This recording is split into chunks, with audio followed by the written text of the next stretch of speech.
All right, ladies and gentlemen, we wrote an article recently about claying and how it benefits your vehicle, and we got a lot of messages asking us to do an explainer on how to use that clay, not just what the clay is. So that's what we're doing today. We're going to do a video for you because it's a lot easier.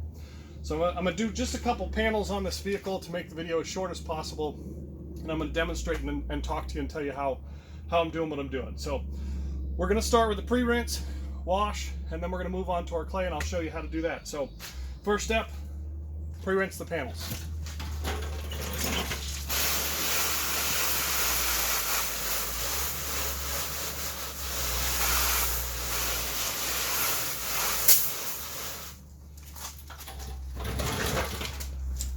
Second step, you're going to go through your wash. Now there's two buckets down here. You guys can't see them. There is a rinse bucket and a wash bucket. Both have grit guards in the bottom of them. You want to make sure you go in your rinse bucket first. Run your mitt against your grit guard. Make sure there's no dirt on it. And then you reach into your wash bucket. I like to do a little feel with my hand to see, how aggressive do I need to get with the clay? Is there really a lot of debris, or should we do a decontamination wash? Now that's professional kind of stuff, where we do a foam bath with some all-purpose cleaner, but these panels actually aren't very bad at all. I like to do my first panel with one side of the mitt. I flip my mitt to do my second panel.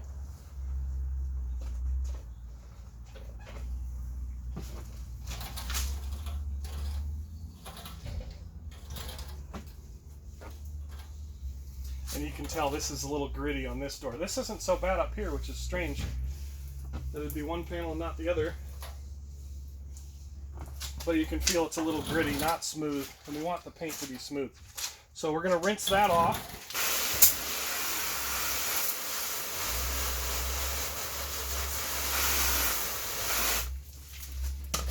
Grab our clay here. Now most of your clay will come in square blocks. Each one of those square blocks has 3 or 4 pieces of clay. I twist it to break it apart. You can cut it into pieces if you want. And it's just like clay, like Play-Doh, like clay, like a thick Play-Doh. I like to make a nice medallion, nice little circle out of it. And the reason why I do that is because it fits in my palm. And I create a cupping form to hold it in my palm. Now the reason why I'm so particular about that is because if this touches the ground, it's done. It's going to collect all the dirt from the ground, and then you go to clay your vehicle and you scratch the crud out of it. So if you drop your clay, get new clay. So what we're going to do here is we take, now you can use, for you do-it-yourselfers at home, you can use just a soap rinse. Or if you're a professional, you can get yourself a clay lube, or work yourself into like no rinse, which is what this is here, because we want to lubricate the surface. Now the clay is going to do some micro marring, some damage. Clay does mar paint, unless it's super light claying, because there's not a lot of debris. But that debris, like we've got some road tar on here, as that lifts up, so it's going to end up in the clay, and it's going to cause some micro marring. It's just the way it is. That's why we always recommend at minimum a light polish after a clay, which I'll be doing to this vehicle before we ceramic coat it. But for those do-it-yourselfers at home, you may not notice some of the small stuff we notice as professionals, so a clay treatment is going to be a really great thing for you to do to your vehicle to bring back the luster and the shine.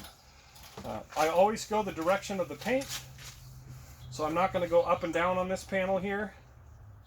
Spend a little more time in areas where you can visibly see the clay, and we're going to run our hand through and make sure we're getting a smooth surface.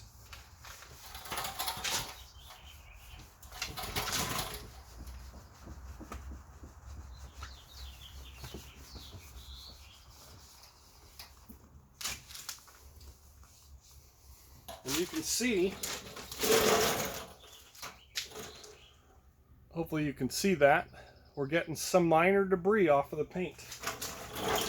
Paint is porous, so you're going to get crud that gets stuck in it, just like blackheads do in your face.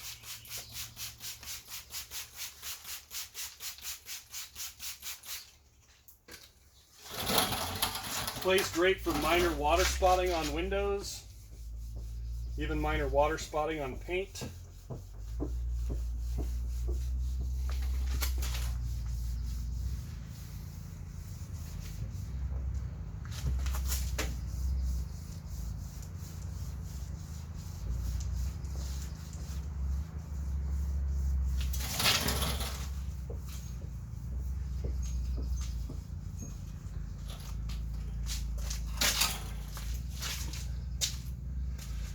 Now you can see at this point, I hope, that is getting pretty dirty. So what we do at this point, we've done 2 panels.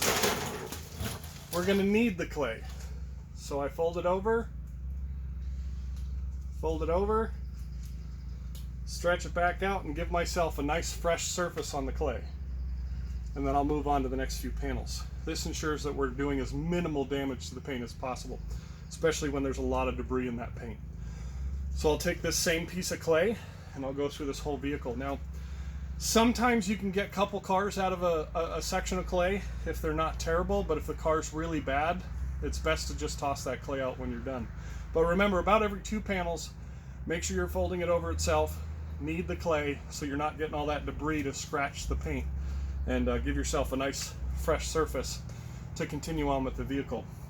Now this is important because it's going to remove the debris and some of the contaminants that the road puts in our paint. You know, there's oil, there's road tar, there's all sorts of crud in our paint.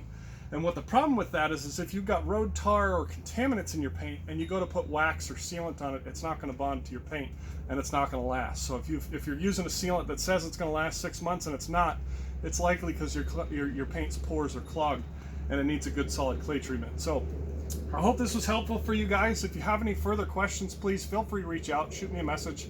We're kind of bored. We're in quarantine just like the rest of y'all. So we're happy to answer the questions that you have and help you guys detail your vehicles while you're stuck at home. So have a blessed day and thanks for watching.